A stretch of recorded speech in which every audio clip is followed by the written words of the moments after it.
Years ago, when I was backpacking across Western Europe, I was just outside Barcelona, hiking in the foothills of Mount Tibidabo. I was at the end of this path, and I came to a clearing, and there was a lake, very secluded, and there were tall trees all around.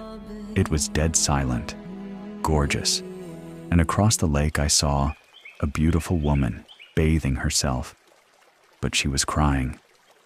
I hesitated, watching, struck by her beauty, and also by how her presence, the delicate curve of her back, the dark sweep of her hair, the graceful length of her limbs, even her tears added to the majesty of my surroundings. I felt my own tears burning behind my eyes, not in sympathy, but in appreciation of such a perfect moment. She spied me before I could compose myself, but she didn't cry out. Instead, our eyes held and she smiled, enigmatically, fresh tears still spilling down her cheeks. I was frozen.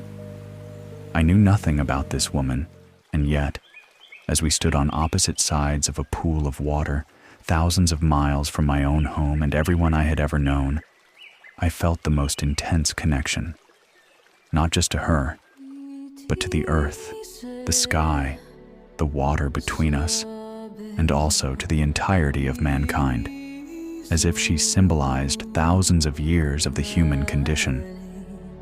I wanted to go to her, to comfort her, to probe this feeling of belonging I had never encountered before.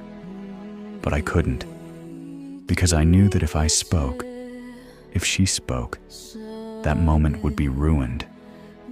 And I knew I would need the memory of that moment to carry me through the inevitable dark patches throughout my life. And so I watched her lower her hand, turn, and slowly walk to the shore opposite me. The rest of her perfect form was gradually revealed to me, and I held my breath as I watched her disappear behind a copse of trees near the water. I didn't follow her.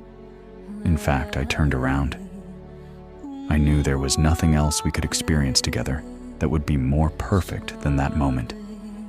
And it still remains the most profound experience of